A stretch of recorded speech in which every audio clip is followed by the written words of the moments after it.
My world completely collapsed when I saw who was sitting next to my son in that car and overheard the conversation they were having about me. My name is Lydia. I'm 62 years old, and I never could have imagined I would uncover the most cruel and heartless plan devised by my own family. It all began that afternoon when I decided to surprise Javier, my only son. I had made his favorite dessert and wanted to take it to his office to brighten his day. When I pulled into the parking lot, I saw his silver sedan parked in a corner spot. I had a mischievous idea that made me smile like a little girl. I would hide in the back seat to surprise him when he returned.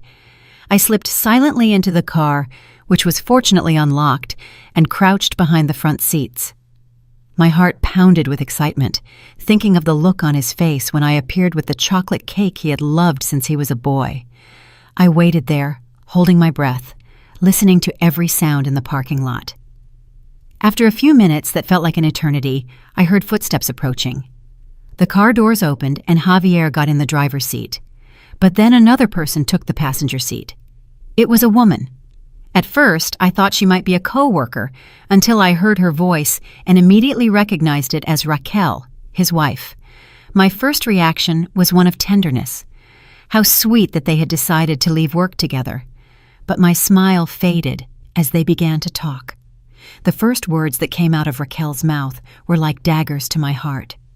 "Are you absolutely sure no one will suspect anything when it happens?" she asked in a cold voice I had never heard before. "Raquel, we've talked about this 1,000 times. The plan is perfect. Mom will have a very natural, very believable accident. No one is going to question it when a woman her age slips on the stairs in her old house," Javier replied in a tone that chilled me to the bone. The air seemed to escape from my lungs. I couldn't be hearing what I thought I was hearing. My son, my only son, the boy I had raised alone after his father died when he was just 8 years old, was planning to kill me. And after the funeral, when everything calms down, we can sell that old house and move into the subdivision we've always wanted. With the $200,000 that property is worth, plus the savings she has put away, we can live like we've always dreamed. Raquel continued with a perverse excitement in her voice. My mind went numb. That house she called old was the place where I had sacrificed everything to give Javier the best life possible. Every room held memories of sleepless nights when he was sick, of birthdays celebrated with little money but lots of love, of afternoons doing homework together at the kitchen table. "Alvin and Patricia are on board, right?" Javier asked, and hearing those names, my heart broke even more. Alvin was my older brother, and Patricia, his wife, were also involved in this diabolical conspiracy. "Of course they are. Your uncle is desperate for the money ever since he lost his job. And Patricia won't stop reminding me that your mother has always been very stingy with them. She says it's time for the family to get what they deserve," Raquel replied with contempt. Stingy. That word echoed in my mind like a painful echo. I had worked cleaning houses since I was 18 to support my son. I had even sold my wedding jewelry to pay for his college tuition. I never bought myself a new dress so he could have everything he needed. "The life insurance is going to help too. That's another $100,000 we'll get with no problems," Javier added. And in that moment, I knew there was nothing left of the sweet boy I had raised. My tears began to fall silently as I remained crouched, praying they wouldn't discover me. My body trembled not only with fear, but with a sadness so profound I felt like I was going to break in two. The conversation continued for several more minutes, detailing every aspect of my planned death. They had thought of everything, the exact moment, how to make it look accidental, even how they would act at the funeral to appear heartbroken. When they finally got out of the car and walked away as if nothing had happened, I waited another 10 minutes before I dared to move. I emerged from that car a completely different woman from the one who had entered. The loving, trusting mother had died in that back seat. I walked toward my old car on trembling legs, knowing I had to make a decision that would change everything forever. I drove home in a state of complete shock, with tears blurring my eyes and my heart shattered into 1,000 pieces. I couldn't believe what I had heard. My own son, the reason for my existence, wanted to kill me for money. But to fully understand this betrayal, I need to tell you how we got here, because my story with Javier began 35 years ago when he was born in the midst of absolute poverty. His father, Robert, died in a construction accident when Javier was just 8 years old. He left us with no insurance, no savings, nothing but a small, very old house we had bought with great sacrifice. Overnight, I became a single mother with a child to support and no formal education beyond high school. I started working cleaning houses at the age of 20. I woke up every day at 5 in the morning, made breakfast for Javier, took him to school, and then drove all over the city cleaning offices, houses, apartments, whatever was necessary to bring money home. My hands became rough from the cleaning chemicals. My back bent from carrying heavy buckets, but I never complained. Javier was a bright child, always the best in his class. His teachers constantly told me he had a brilliant future ahead of him, that I had to make sure he went to college. Those words became my life's mission. Every dollar I earned, I saved religiously for his education. When he turned 15, he needed a computer for his school projects. All the other mothers could easily buy them for their children, but for me, it would cost 3 months of work. I sold my wedding ring, the only valuable memento I had of Robert, to buy him that computer. Javier never knew the sacrifice I made, and I never told him because I didn't want him to feel guilty. During his senior year of high school, private universities started sending us information about their law programs. Javier had decided he wanted to be a lawyer, and I was willing to do anything to make that dream come true. The tuition was $20,000 a year, a fortune for a woman like me. I talked to my brother Alvin to ask for his help. He had a good job at an insurance company and lived comfortably with Patricia. I explained the situation to him. I begged him to lend me even a part of the money, promising to pay it back with interest. His response was cruel and direct. "Lydia, I can't risk my savings on your son's impossible dreams. He should get a job and forget about those fantasies of becoming a professional." Those words hurt me deeply, but they didn't stop me. I got a second job cleaning a veterinary clinic at night. I worked from 5 in the morning until 11 at night, 7 days a week. My body was exhausted, but my determination was unbreakable. I also started selling homemade food on weekends. I prepared tamales, empanadas, cakes, anything that could generate extra income. Javier helped me sometimes, but I preferred he focus on his studies. "Your job is to study, son. Leave the rest to me," I always told him. I finally managed to save the money for his first year of college. The day I accompanied him to enroll, I cried tears of happiness seeing his name on the official documents. My son was going to be a lawyer. All my sacrifice had been worth it. The college years were the hardest of my life. I worked up to 14 hours a day to keep the payments current.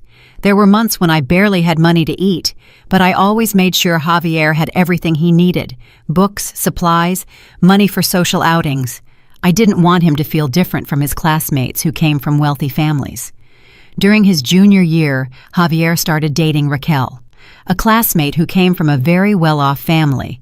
Her father owned several businesses, and she was used to a luxurious lifestyle I couldn't even imagine. At first, I worried that Javier would feel inferior, but he seemed to be in love and happy. Raquel was always cordial with me, but from the first moment, I felt a coldness in her demeanor. When she came to my house, she observed everything with a critical eye. The old furniture, the walls that needed painting, the small kitchen where I prepared simple meals. She never said anything directly, but her gestures spoke for themselves.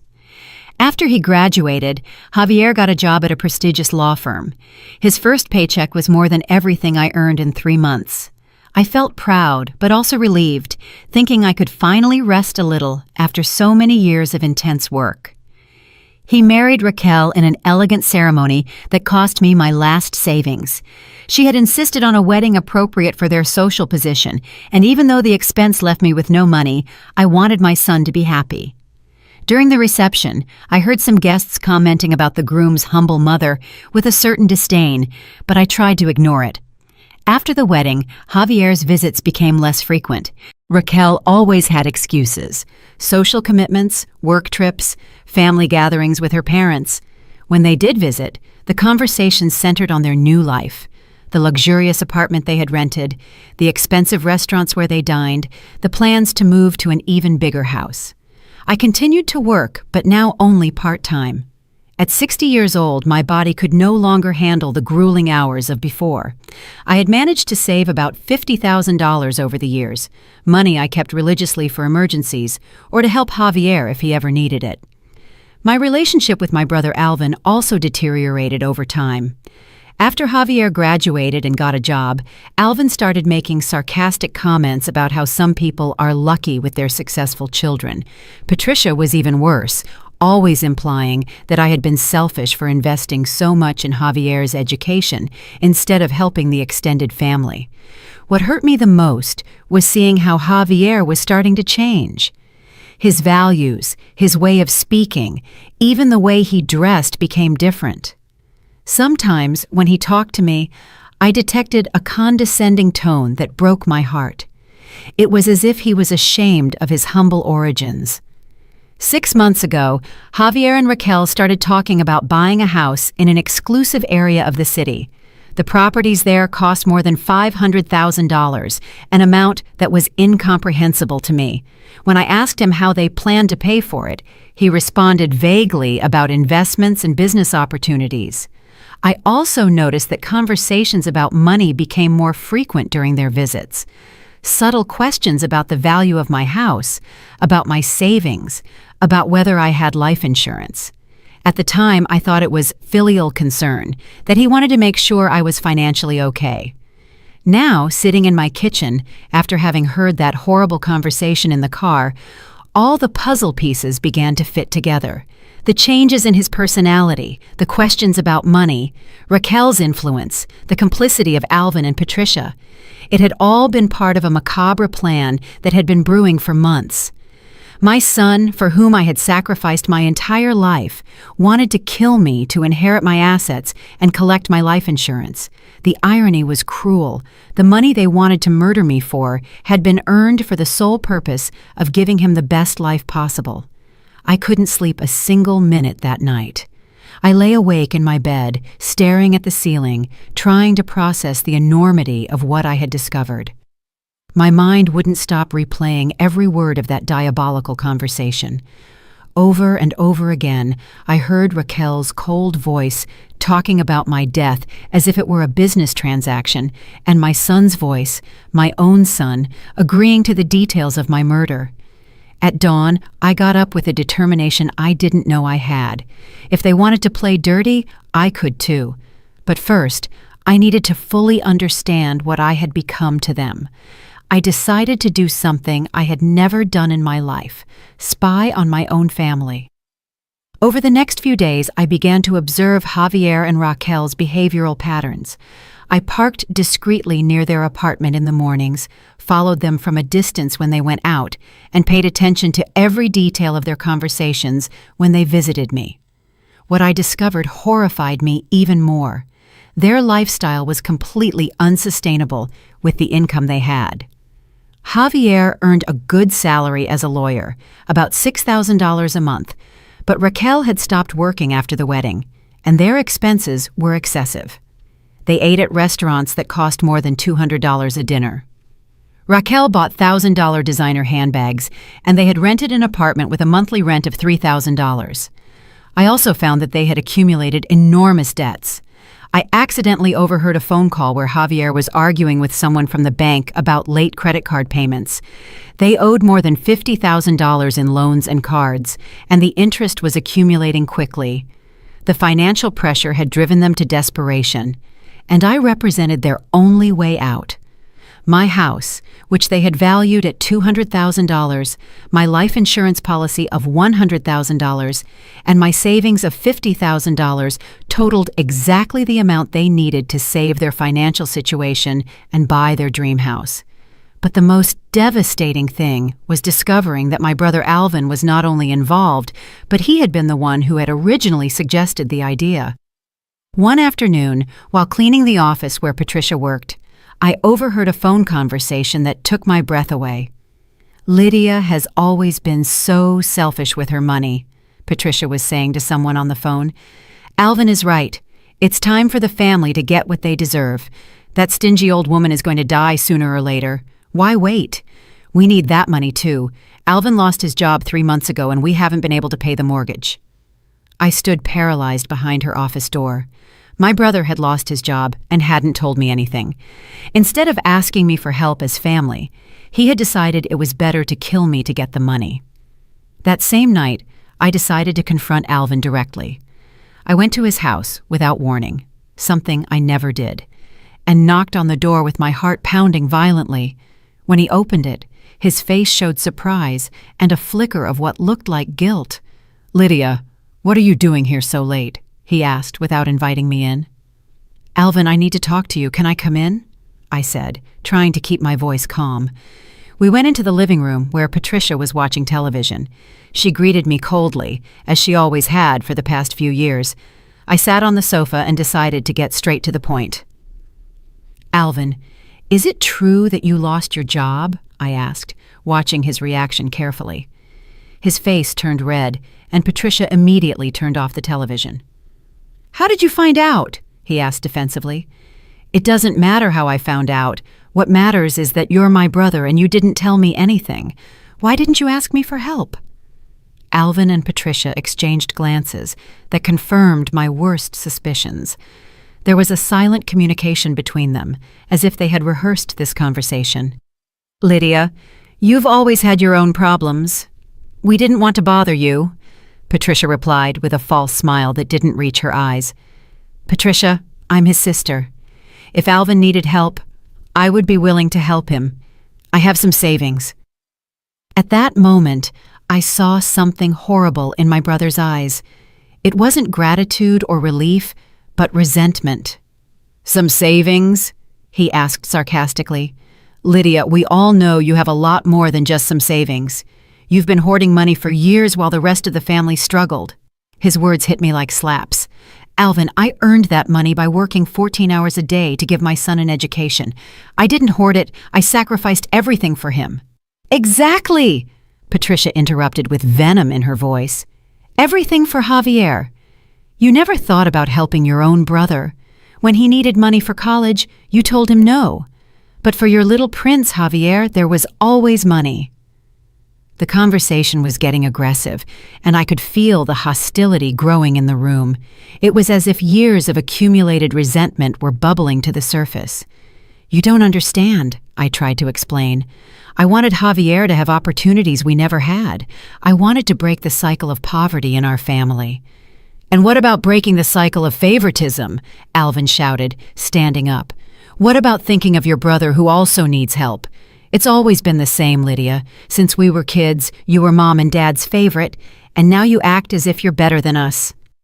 These accusations were completely false, but I saw that they had built a narrative to justify their resentment.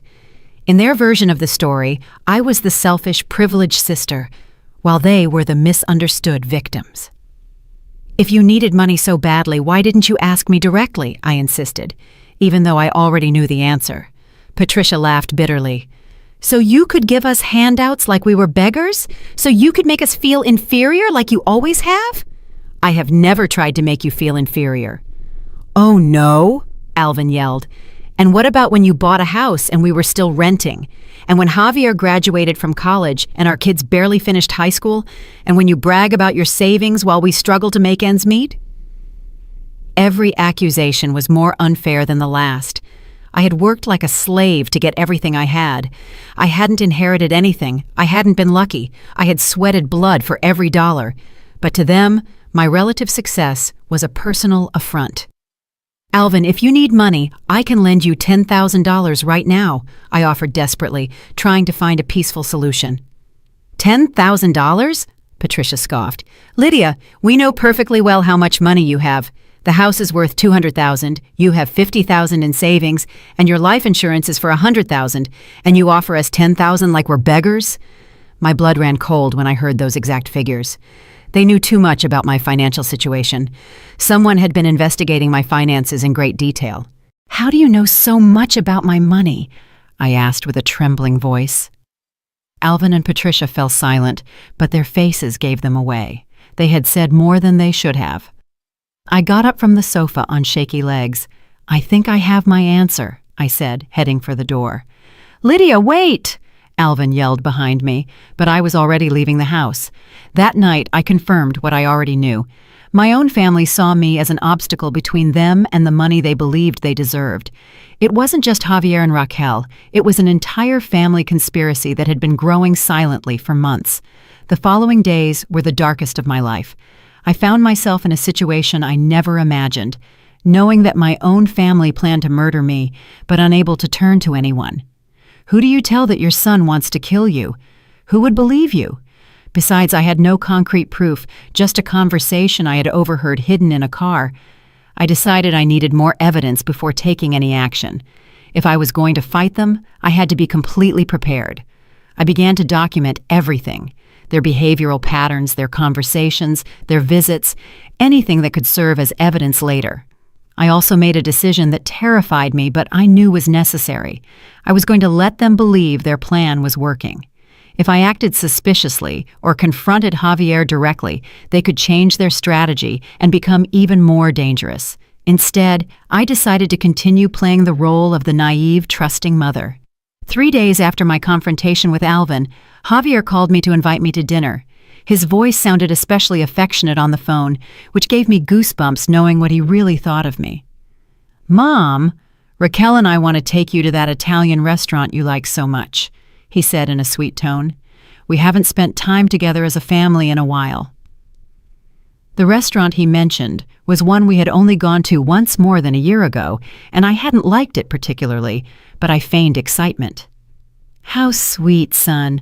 I love the idea." "Perfect. We'll pick you up Friday at 7.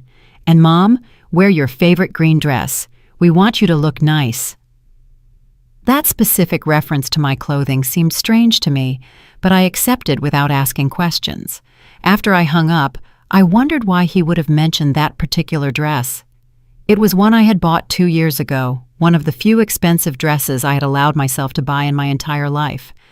Friday afternoon, I carefully got ready. I put on the green dress, as he had asked, fixed my hair, and put on a little makeup. As I looked at myself in the mirror, I tried to ignore the voice in my head that told me this could be my last dinner. Javier and Raquel arrived punctually at 7. Javier looked nervous, though he tried to hide it with forced smiles and superficial comments about the weather. Raquel, on the other hand, seemed completely calm, almost cheerful, which I found even more disturbing. On the way to the restaurant, the conversation was strangely formal. They talked about Javier's work, about some supposed vacation plans, about anything but us as a family. I responded automatically, but my mind was completely focused on observing every detail of their behavior. At the restaurant, Raquel insisted I order the most expensive dish on the menu. "Lydia, we're paying for everything tonight. Order whatever you want without worrying about the price," she said with a smile that didn't reach her eyes. During dinner, they began to ask seemingly casual questions about my health. How had I been feeling lately? Had I had dizziness, problems climbing stairs? Had I updated my health insurance recently? "Mom, we're worried about you living alone in that big house," Javier said in a concerned tone. "The stairs are steep. What if you were to fall?" "Oh, son, don't worry. I've lived in that house for 30 years. I know every step perfectly," I replied, trying to sound nonchalant. "But Mom," Raquel insisted, "accidents don't care how long we've lived in a place. Maybe you should consider moving to a single-story apartment, something safer for a woman your age." The way she said accident gave me goosebumps. It was as if she was testing the word, seeing how it sounded out loud. "And Mom," Javier continued, "have you thought about making a will? I know it's uncomfortable to talk about these things, but it's important to have everything in order." There it was, the real reason for this dinner. They wanted to make sure the will was updated before they killed me. "Well, I do have a basic will that I made a few years ago," I partially lied. "I'm leaving everything to you, of course." I saw Javier and Raquel exchange a quick look of satisfaction. It was a look that lasted barely a second, but it was enough to confirm all my suspicions. "That's good, Mom, but maybe you should review it with a lawyer. The laws change, and we want to make sure your wishes are carried out exactly as you want," Javier said in a professional tone. In fact, Raquel added, Javier could help you with that. Since he's a lawyer, he could make sure everything is perfect. The irony was macabre. My son, who planned to kill me, wanted to be the one to draft the will that would benefit him after my death. After dinner, they insisted on driving me back home. During the ride, the conversation became even more sinister. They started talking about what would happen in different hypothetical situations. Mom, if something were to happen to you, Javier said in a seemingly worried voice, is there anything specific you would want us to do with your personal belongings? Why are you talking about such sad things? I asked, feigning annoyance. I plan to live for many more years. Of course, Mom, Raquel quickly said. We just want to be prepared just in case. It's the responsible thing to do. When we arrived at my house, something strange happened. Instead of saying goodbye at the door as they always did, they insisted on walking me inside. Let us help you with the stairs, Mom. It's dark and you could trip, Javier said, taking my arm. As we went up the stairs to my door, I felt their eyes evaluating each step, each handrail, every possible point where an accident could occur. It was as if they were doing a reconnaissance of the crime scene. Once inside, Raquel started walking through the house as if she were inspecting it. Lydia, you really should get better lighting on these stairs. They're very dangerous in the dark. And Mom, Javier added, this rug at the top of the stairs is a little loose. You could easily trip on it. Each comment was another deeper stab in my heart. Not only were they planning to kill me, but they were here in my own home, calculating exactly how to do it. After they left, I stayed awake all night, trembling not only with fear but with a sadness so profound it physically hurt. My son had been in my house, had had dinner with me, had feigned concern for my well-being, all while planning my death. That night, I made the most difficult decision of my life.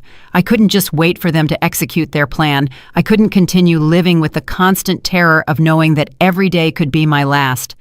I had to act, but in a way they would never expect. If they wanted me to have an accident, then that's exactly what they were going to get. But it would be an accident that I would completely control. I began to plan my own fake death. Planning my own death was the most surreal and terrifying experience of my life. For entire days, I stayed awake thinking about every detail, every possible failure, all the ways my plan could go wrong. But I knew it was the only way to expose my family and save my own life. First, I needed help, and there was only one person in the world I completely trusted, my neighbor Beatrice. She was 70 years old, had been a nurse her entire life, and we had been close friends for more than 20 years. If anyone could help me with this impossible plan, it was her. One morning, after making sure no one was watching me, I went to her house with my heart pounding violently. When she opened the door, she immediately noticed my agitated state. "Lydia, what's wrong? You look terrible," she said, inviting me in. We sat in her kitchen where we had had coffee hundreds of times over the years. But this conversation would be different from all the others. "Beatrice, what I'm about to tell you is going to sound crazy, but I need you to listen carefully," I began in a trembling voice. I told her everything, from the conversation I had overheard in the car to the sinister dinner, from the confrontation with my brother to the strange visits to my house. Beatrice listened to me in silence, but I saw her expression change from surprise to horror and finally to indignation. "My God, Lydia, this is monstrous," she said, finally taking my hands in hers. "Beatrice, I need your help. I have a plan, but I can't do it alone." I explained my idea to her. I was going to fake my own death in a way so convincing that even the paramedics would believe I had died. Beatrice, with her medical experience, could help me simulate the vital signs of a deceased person for long enough for them to declare me dead and begin the procedures. "Lydia, do you realize how dangerous this is? If something goes wrong, if I don't—" "I'm going to die for real," I interrupted her. "They already have everything planned. It's only a matter of time." Beatrice closed her eyes, thinking intensely. "We would need specific medications. We would have to calculate the exact doses, and the timing would have to be perfect. So will you help me?" She looked at me intently for several seconds that felt like hours. "Yes," she finally said. "But we're going to do it in the safest way possible." Over the next few days, Beatrice and I worked on the details of the plan. She had kept contacts at the hospital where she had worked for decades and was able to discreetly obtain the medications we needed.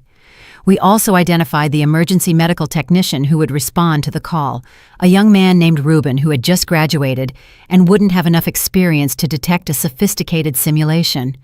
The plan was complex but feasible. I would take a specific combination of medications that would reduce my vital signs to almost imperceptible levels. Beatrice would be present to find my body and call emergency services.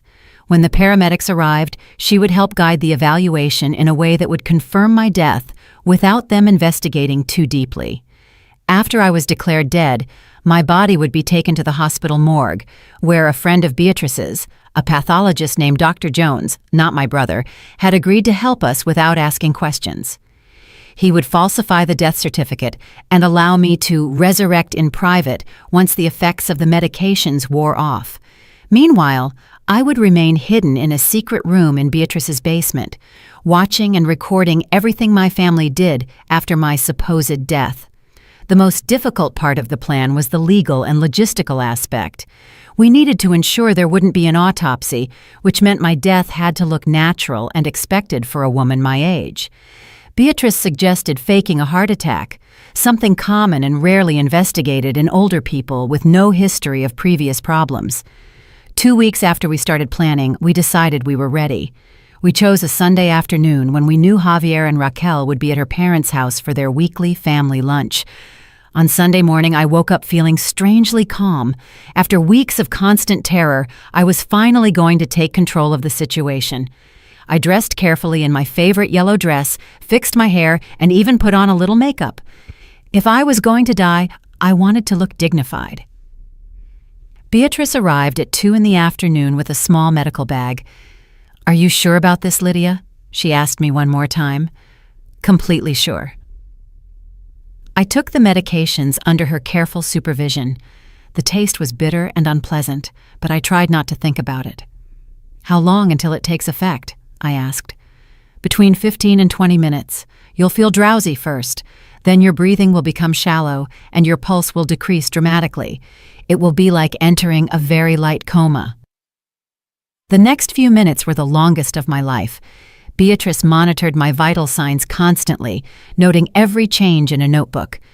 Gradually, I began to feel as if I were floating, disconnected from my body. "Lydia, can you hear me?" Beatrice asked. I wanted to answer, but my voice wouldn't come out. I could hear her perfectly, but it was as if I were paralyzed. It was terrifying and fascinating at the same time. "Perfect. Your vital signs are exactly where we need them to be. Now I'm going to call 911. I heard her dial the phone and start to play the most important role of her life. "Please, hurry. I found my neighbor unconscious in her house. I think she's dead. She's not breathing. She doesn't have a pulse. Hurry!" While we waited for the paramedics to arrive, Beatrice carefully positioned me on the floor of my living room, arranging my body in a natural position for someone who had collapsed from a heart attack. "Everything is going to be all right, Lydia," she whispered in my ear. "In a few hours, this will be over, and we'll have all the evidence we need." I heard the sirens approaching, and my heart would have started pounding violently if I had had any control over it. This was the moment of truth. If something went wrong with Beatrice's acting, if the paramedics were more experienced than we expected, if there was some detail we had overlooked, the whole plan would fall apart. The paramedics entered my house with their medical equipment, and from my semi-conscious state, I could hear fragments of their evaluation. 62-year-old female unresponsive. I don't detect a pulse. Respiration is imperceptible. How long has she been like this? "I found her a few minutes ago," Beatrice replied in a broken voice that sounded genuinely distressed. "I came to visit, and the door was open. I found her like this, on the floor." After several minutes of evaluation, I heard the words I had been waiting for and fearing at the same time. "I'm sorry, ma'am. Your friend has passed away. It was likely a heart attack. At this age, it happens very quickly." Officially, Lydia had died. Now began the most difficult part of the plan, observing how my family would react to the news of my death.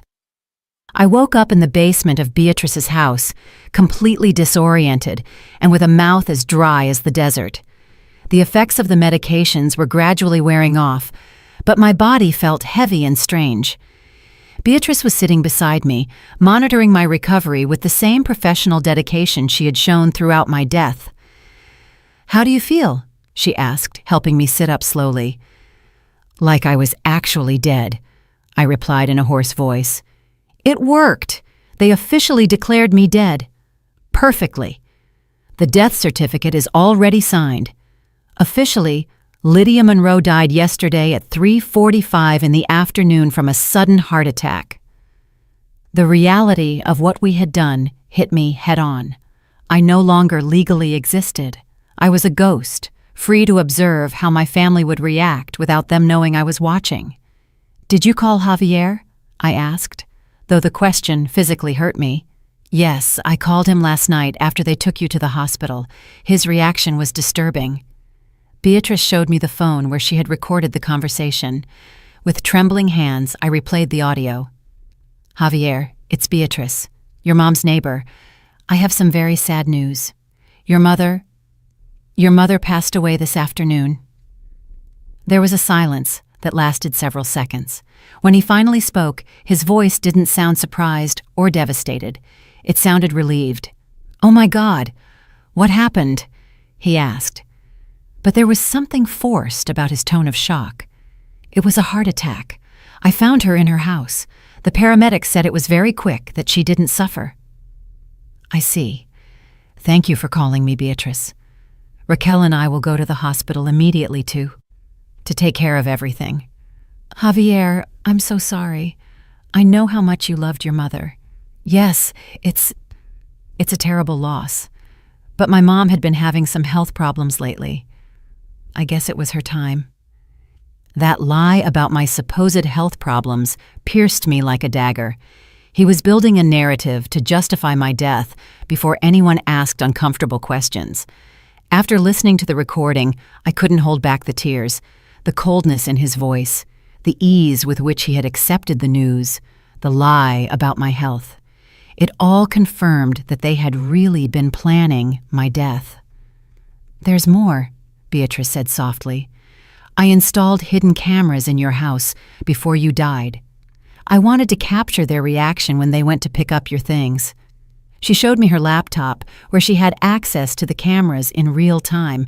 On the screen, I could see my own living room, empty and silent.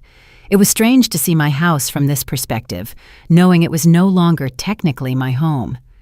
"When do you think they'll come?" I asked. "Probably today. People don't usually wait long to go through the belongings of the deceased, especially when money is involved." We didn't have to wait long. Around noon, we heard the sound of keys in the lock of my house. Javier, Raquel, Alvin, and Patricia entered together like a well-coordinated team. What I saw next tore my soul to shreds.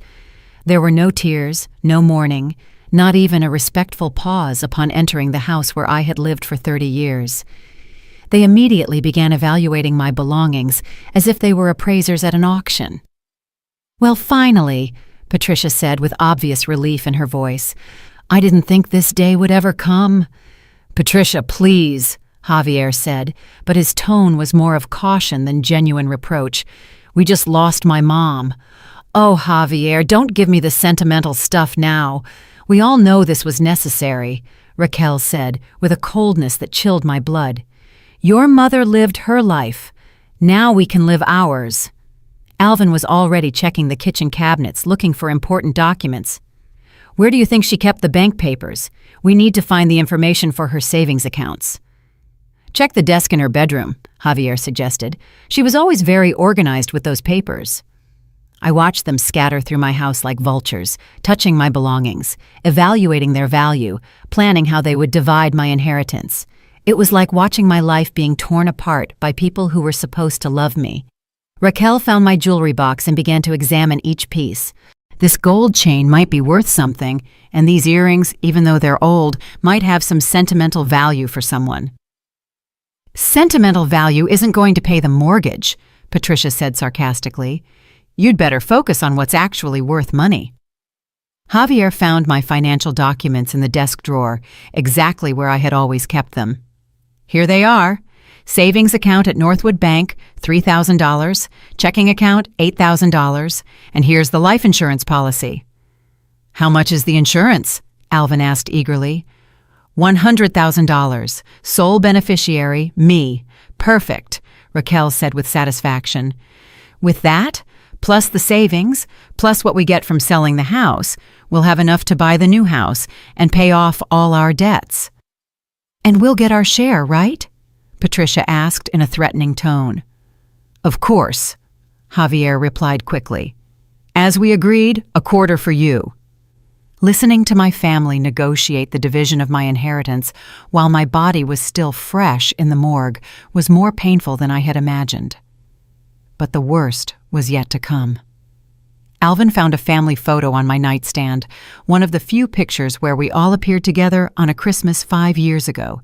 Instead of showing any emotion upon seeing it, he threw it in the trash without ceremony. We don't need to keep these sentimental things, he said with disdain. Alvin's right, Raquel confirmed. We need to be practical. We're going to sell the house quickly, so we can't clutter ourselves with useless things. But it was Patricia who said the words that hurt me the most. Honestly, I'm surprised it took her so long to die. With how stubborn she was, I thought she'd live to be 90 just to spite us. They all laughed. They laughed at me, at my death, at my supposed stubbornness for having lived so long. In that moment, any doubt I might have had about the justice of my plan completely disappeared. Javier took out his phone and started making calls. Morrison Real Estate Agency? This is Javier Ruiz. I need you to come appraise a house for a quick sale. Yes, it's urgent. The owner passed away yesterday. We want it on the market this week. They hadn't even planned a dignified funeral. When Raquel asked about the funeral arrangements, Javier replied, simple cremation, no wake, no ceremony. It's cheaper and faster. And if people ask why there was no wake, Alvin asked. We'll tell them it was her last wish, that she wanted something simple and private, Javier replied without hesitation. They were stealing even my dignity in death. There would be no opportunity for my few friends to say goodbye. There would be no recognition of my life of sacrifices. There would be nothing but an anonymous, quick cremation. They spent 3 hours in my house cataloging every valuable object, planning the sale, distributing my belongings as if they were spoils of war. When they finally left, my home had been completely violated. That night, as I watched the recordings over and over again, I made my final decision. It wasn't enough to expose their murder plot. I had to make them pay for every cruel word, for every moment of coldness, for every piece of my life they had destroyed with their greed. Beatrice, I said with determination, I need you to help me with the second part of the plan. What do you have in mind? She asked, although from her expression I could see she already knew it would be something dramatic. I'm going to rise from the dead at the most humiliating possible moment for all of them, and when I do, I'm going to make sure the whole world knows exactly what kind of people they really are. My family believed they had won the lottery with my death. They had no idea that the real lottery was just beginning, and they had bet on the wrong number. The next few days were an emotional roller coaster that took me from the deepest anger to a steely determination I didn't know I possessed. From my hiding place in Beatrice's basement, I continued to watch my family's every move through the hidden cameras, documenting every cruel conversation, every heartless decision they made about my supposed inheritance. Beatrice had installed more discreet cameras in strategic places, Javier's office, Alvin's house, even in Raquel's car. Her experience as a nurse had taught her to be extremely meticulous, and that meticulousness had transferred perfectly to our spy operation. Lydia, you need to see this, Beatrice told me on the morning of the third day, pointing to her laptop screen. Javier is in his office talking to someone on the phone. In the recording, I could see my son sitting at his desk, talking with a smile that made my stomach churn. Yes, Mr. Davis, I understand it's a fast process for life insurance when the death is due to natural causes, Exactly. A heart attack. No, there was no autopsy. The doctor said it was completely normal for a woman her age with her history of stress. How long for the payout? 1 week. Perfect. What impacted me the most was his completely nonchalant tone. There was no trace of pain, not even the discomfort one would expect from someone who had just lost their mother. He sounded like a businessman closing a routine deal. After he hung up, he immediately dialed another number. "Raquel, it's me. Good news. The insurance will be processed this week. $100,000 clean. Yes, I already called the real estate agency. They're coming tomorrow to appraise the house." "What?" "No, I haven't had time to think about feelings. We have to be practical." That last phrase broke my heart. His mother had died just 3 days ago, and he didn't have time for feelings. But what truly prepared me for the final phase of my plan was a conversation we captured that same afternoon between Raquel and Patricia at a downtown cafe. "You know what the best part of all this is?" Raquel said, sipping her latte. "That we finally got rid of that burden. Javier always felt guilty for not visiting her more, for not giving her more money. Now he can live his life without that constant pressure." "Oh, yes," Patricia replied enthusiastically. "And the best part is that no one will ever suspect a thing. It was Alvin's perfect plan. An old lady in her 60s, dying of a heart attack. Who's going to question that?"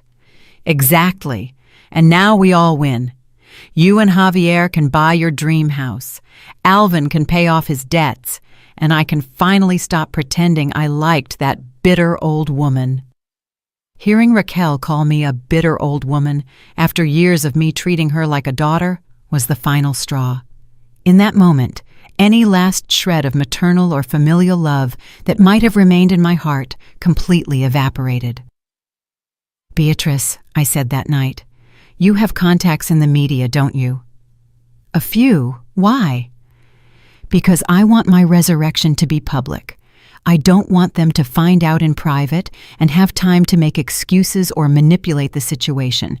I want the whole world to see exactly who they are." Beatrice smiled for the first time since this nightmare had begun. "I have a friend who works at Channel 7 News, Maria Elena Vargas, the investigative reporter. She loves these kinds of stories." "Perfect. When can we meet with her?" The next day, Maria Elena came to Beatrice's house at night after making sure no one had followed her. She was a woman in her 40s with intelligent eyes and that energy that characterizes good journalists. "Mrs. Monroe," she said, after we explained the entire situation to her, "this is absolutely incredible. If you have the evidence you say you do, this could be the story of the year." We showed her the video and audio recordings we had compiled over the past few days. I watched her take notes furiously as she listened to my family's conversations, and her expression changed from professional skepticism to genuine outrage. "This is monstrous," she murmured, after watching the recording where Patricia suggested they had been waiting for my death for years. "And they plan to have a meeting to officially divide the inheritance," I added. "Yes," I replied. "Javier once told me that when something happened to any family member, we would have a formal meeting to read the will and distribute the assets. He said it was the civilized thing to do." "When do you think that meeting will be?" she asked. "Probably next Saturday. That's when the whole family is usually available." Maria Elena closed her notebook and looked me directly in the eyes. "Mrs. Monroe, if we do this, there's no going back. Once it airs, your life and your family's lives will change forever." "They already changed forever the day they decided to kill me for money," I replied without hesitation. "Now I want the whole world to know what kind of people they really are." Over the next few days, Maria Elena and her team prepared everything for what they called the most dramatic resurrection in the history of local television. They installed additional cameras in my house, coordinated with the police department to have officers ready to arrest my family for conspiracy, and even contacted a judge to be present during the revelation. The plan was simple but devastating. My family would gather at my house on Saturday afternoon for the official reading of the will. While they were discussing how to divide my inheritance, I would appear at the front door, accompanied by the television cameras, the police, and all the evidence of their conspiracy. On Friday night, Javier called all the family members to confirm the meeting. "Tomorrow at 3 in the afternoon at Mom's house," he told each one. "Bring ID because the lawyer will need to verify who the legal heirs are." That lie about the lawyer enraged me. There was no lawyer. They had just invented that excuse to make the meeting seem more official and legal. That night, I could barely sleep, but it wasn't due to nerves. It was due to anticipation. After days of pain, betrayal, and humiliation, I was finally going to get justice. But more than justice, I was going to get something even more satisfying, the complete truth exposed for the whole world to see. Saturday morning, I got ready carefully. I put on the red dress I had bought for Javier's wedding. I did my makeup as if it were a special occasion and fixed my hair impeccably. If I was going to rise from the dead, I wanted to look absolutely radiant. "Are you ready for this?" Beatrice asked me as she checked the recording equipment one last time. "I've been ready since the moment I heard my son planning my death," I replied with a calm that surprised me. "Today, they're going to find out that Lydia Monroe isn't so easy to kill." Maria Elena arrived with her camera crew at 2 in the afternoon. "The hidden cameras show they're already arriving at your house," she informed me.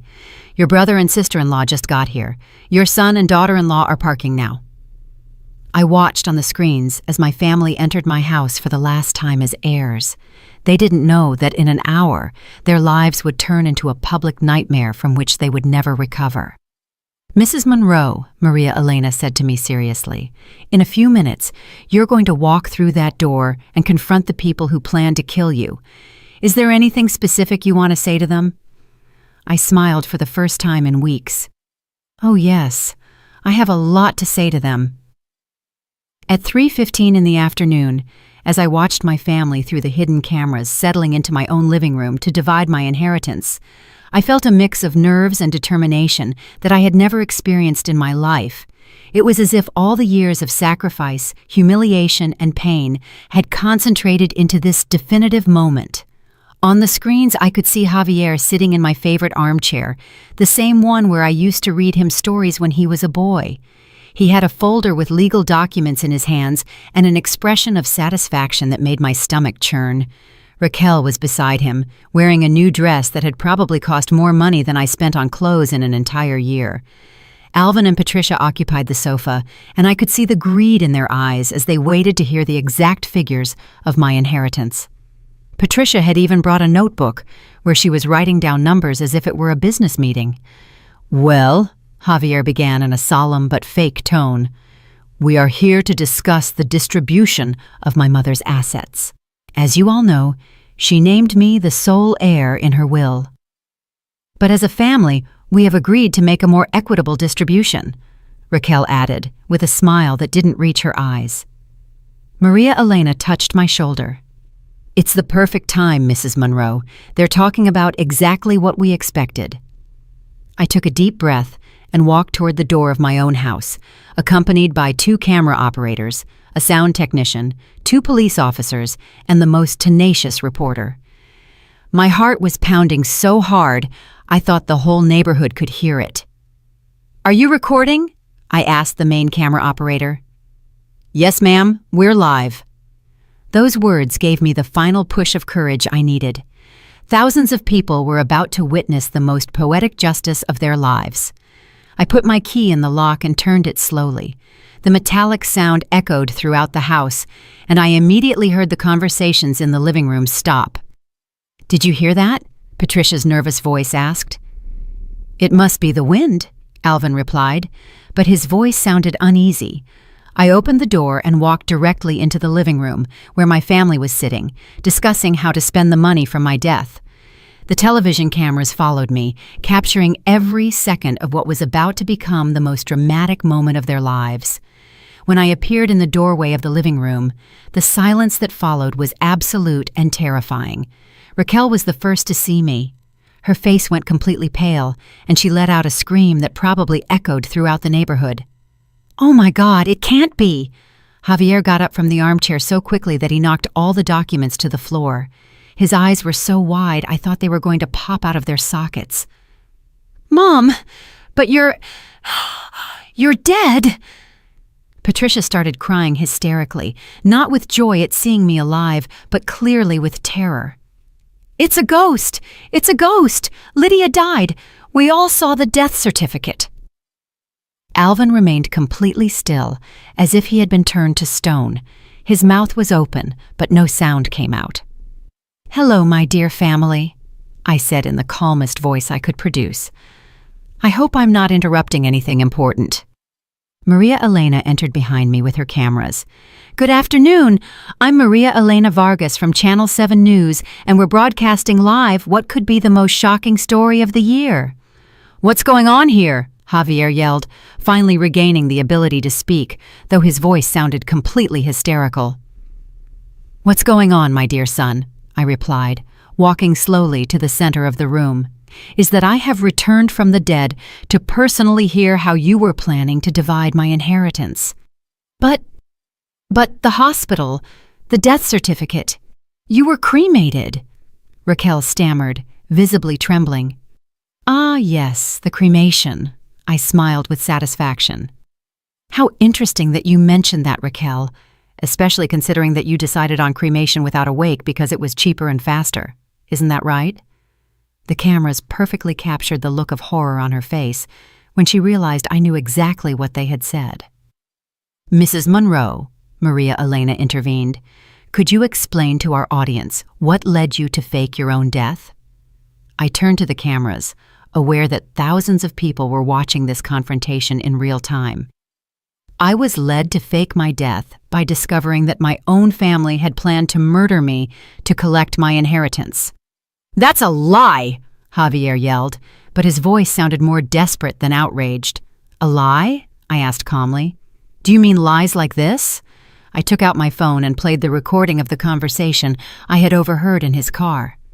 His and Raquel's voices filled the room, discussing the details of my planned death. "Are you absolutely sure no one will suspect anything when it happens? The plan is perfect. My mother will have a very natural, very believable accident." As the recording continued, I saw my family's faces change from shock to pure terror. Raquel began to cry uncontrollably, but they weren't tears of remorse, but of panic as she realized they had been discovered.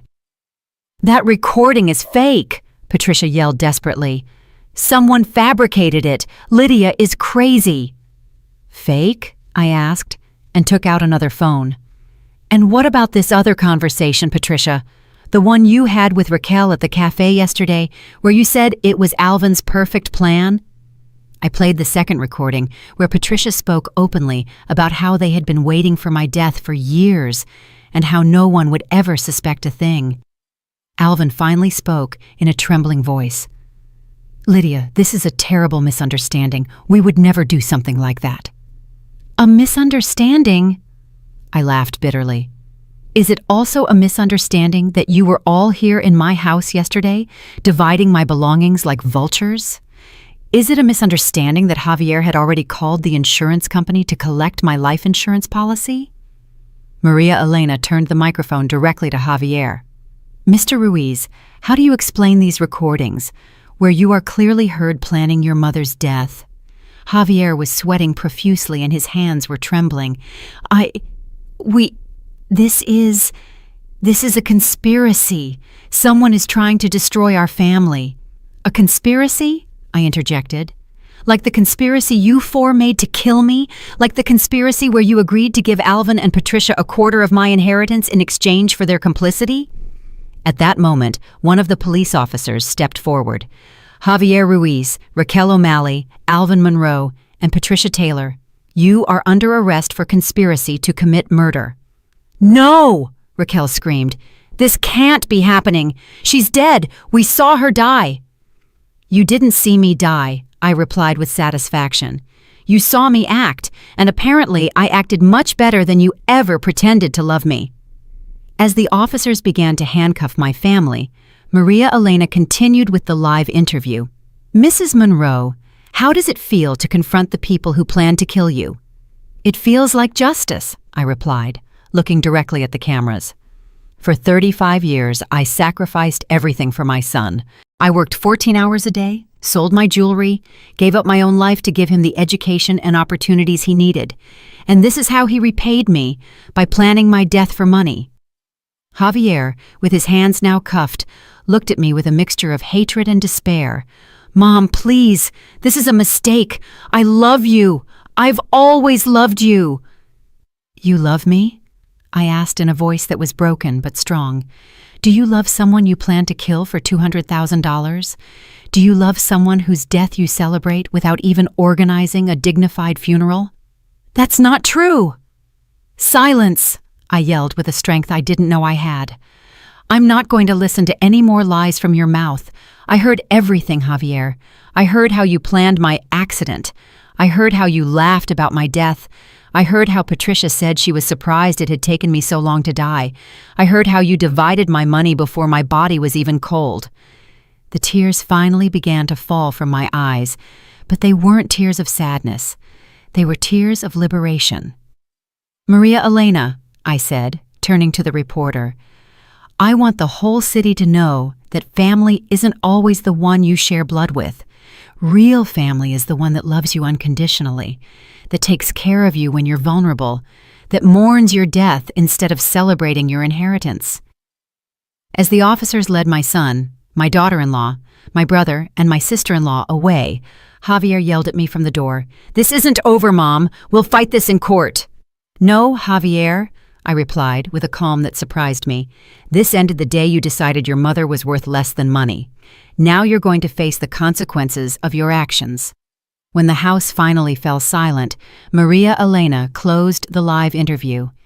This has been one of the most extraordinary stories I have covered in my 20 years of journalism. A mother who faked her death to expose the family that planned to kill her. From here, Maria Elena Vargas, Channel 7 News. I sank into my favorite armchair, the same one where Javier had been sitting planning my inheritance just an hour before. For the first time in weeks, I felt truly at peace. Beatrice came in and sat beside me. "How do you feel?" "Like I've finally woken up from the worst nightmare of my life," I replied, and as if the real Lydia Monroe just returned from the dead. The months that followed my resurrection were like living in a completely new world. The story went viral within hours, and not just locally. Media outlets all over the country covered what journalists called the most perfect family revenge in modern history. My phone wouldn't stop ringing. TV producers wanted to make documentaries, writers wanted the book rights, and even a Hollywood company contacted me to make a movie. But the most important thing for me was that finally, after decades of silent sacrifice, the whole world knew my story. Social media exploded with messages of support. Thousands of women shared their own stories of maternal sacrifice, of ungrateful families, of children who had abandoned them after receiving everything from them. I became, without wanting to, the voice of all the mothers who had given everything for their families, only to be betrayed in the end. The legal process was faster than expected. The recordings that Beatrice and I had compiled were irrefutable evidence of the conspiracy. Javier, Raquel, Alvin, and Patricia were formally charged with conspiracy to commit first-degree murder, insurance fraud, and planning a homicide for financial gain. During the hearings, their lawyers tried to argue that the recordings had been obtained illegally, but the judge determined that since it was my own house and my own conversations that had been recorded, there was no violation of privacy.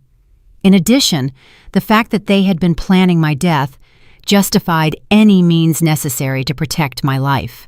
What hurt me the most during the trial was hearing Javier on the stand trying to justify his actions. His lawyer had built a defense based on the idea that I had been a controlling, manipulative mother who had emotionally blackmailed my son throughout his life. My client felt trapped by the constant demands of a mother who was never satisfied with anything, the lawyer argued. Mrs. Monroe used her sacrifice as an emotional weapon against her son, making him feel guilty for wanting to have his own life. Hearing those lies in a courtroom broke my heart once again. They had turned my unconditional love and my sacrifices into something toxic and manipulative. In their narrative, I was the villain, and they were the victims of my supposed maternal tyranny. But when it was my turn to testify, I had the opportunity to tell my side of the story. In a firm but emotional voice, I narrated every sacrifice, every sleepless night, every extra job I had taken to give Javier the best life possible. I described how I had sold my wedding ring to buy him his first computer, how I had worked 14 hours a day to pay for his college, how I had given up my own happiness to ensure his. "Your Honor," I said, looking directly at the judge, "I never blackmailed my son with my sacrifice. On the contrary, I tried to hide it from him so he wouldn't feel guilty. I wanted him to be free to live his life, to be happy, to start his own family. The only thing I never imagined was that that freedom would mean planning my death." The most dramatic moment of the trial came when the prosecutor played the complete recordings of all the conversations we had captured. Hearing those cold voices again discussing my planned death, this time in a courtroom full of people, was devastating, but also liberating. When they played the recording where Patricia said she was surprised it had taken me so long to die, I saw several members of the jury wipe tears from their eyes. When they played the part where Raquel referred to me as that burden they had finally gotten rid of, even the judge had to pause to compose himself. Javier broke down crying during that part of the trial, but I'm not sure if they were tears of genuine remorse or simply terror of the consequences he was facing. The verdicts came back after only 3 hours of jury deliberation, guilty on all charges. Javier was sentenced to 20 years in prison. Raquel received 15 years, Alvin 12 years, and Patricia 10 years for being considered the least active in the planning but an essential accomplice in the conspiracy. When the judge read the sentences, none of them looked at me. They kept their heads down, finally facing the reality that their actions had real and devastating consequences. After the trial, I approached Javier one last time before they took him away. "My son," I said softly, "I want you to know that despite everything you've done, there is still a part of me that remembers the sweet boy you used to be." He looked at me with eyes full of tears. "Mom, I'm sorry. I'm so sorry. I don't know what I became." "You became someone who valued money more than his mother's life," I replied sadly.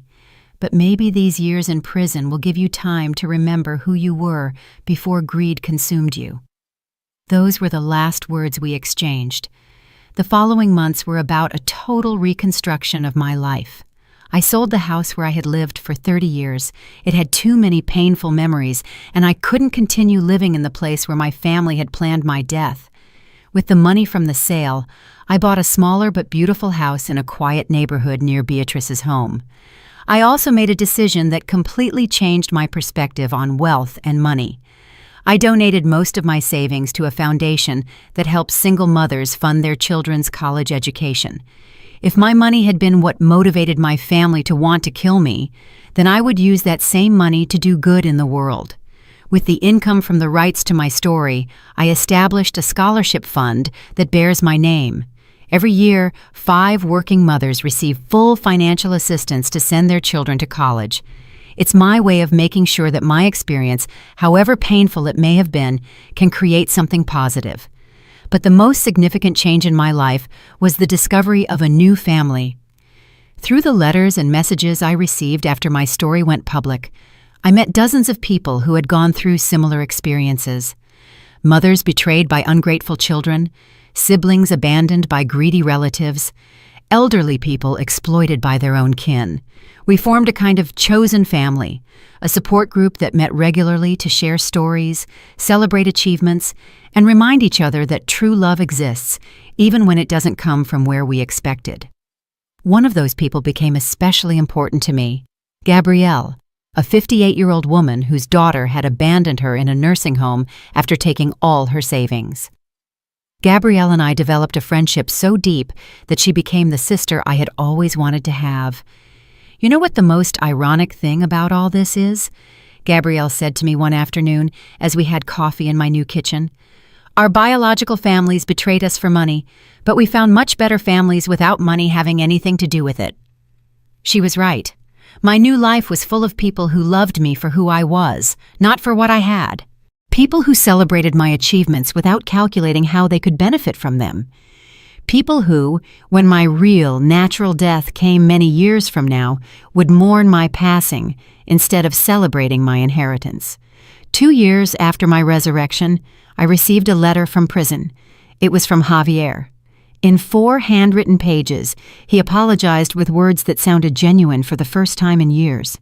He told me about the therapy he was receiving in prison, about how he was finally understanding the magnitude of his betrayal, about how he spent his nights remembering all the sacrifices I had made for him. "Mom," he wrote on the last page, "I know I can never undo what I did. I know I deserve to be here, and I know you may never be able to forgive me. But I want you to know that every day I spend in this cell, I remember the incredible woman who raised me, and I hate myself for having been so blind to your love." I read that letter many times over several weeks, debating with myself whether to respond or not. I finally decided to write back, not to forgive him, but to close that chapter of my life definitively. "Javier," I wrote, "I accept your apology because I believe it's sincere, but forgiveness is something you'll have to earn over many years, possibly the rest of your life. The boy I raised is buried under the man who planned my death, and only you can decide if he's worth unearthing." I never received a response to that letter, and that's okay. Today, at 65 years old, I can honestly say I am happier than I have been in decades. My house is filled with the laughter of my chosen family. My days are busy with meaningful volunteer work, and my nights are filled with genuine peace. Sometimes people ask me if I regret faking my death, if it wouldn't have been better to confront my family in a less dramatic way. My answer is always the same. They chose to betray me in the most dramatic way possible by planning my murder. I simply chose to defend myself using their own medicine. The most important lesson I learned from this whole experience is that true family is not defined by the blood we share, but by the love we choose to give each other. My biological son betrayed me for money, but I found sisters, daughters, and even grandchildren in the people who came into my life after my resurrection. I also learned that it's never too late to start over. At 62, when most people think their lives are already defined, I had the opportunity to be completely reborn. I didn't just fake my death, I faked my rebirth. And finally, I learned that justice sometimes comes in the most unexpected ways. It wasn't a judge or a jury who really punished my family for their betrayal. It was the truth, publicly exposed, that destroyed them. The money they were willing to kill me for became the cost of the lawyers who couldn't save them. Tonight, as I write these last lines of my story, I look out the window of my new house at a garden I planted with my own hands. The flowers I sowed are blooming beautifully, fed not by the bitterness of the past, but by the hope of the future. My name is Lydia Monroe. I'm 65 years old, and this is the story of how I died to truly live. If there is any mother reading this who feels betrayed by the family she sacrificed everything to create, I want you to know that it is never too late to find the love you truly deserve, because in the end, true family is not the one that gives us life, but the one that makes it worth living. Did you like my story, and which city are you listening from? Let's meet in the comments. If you liked the story, you can support me by sending a super thanks so I can keep bringing more stories like this. Thank you so much for your sweet support. I'm looking forward to your comments on the story. On the screen, you can see 2 new life stories that I highly recommend. There's so much more on my channel. Don't forget to subscribe. See you in the next life story with love and respect.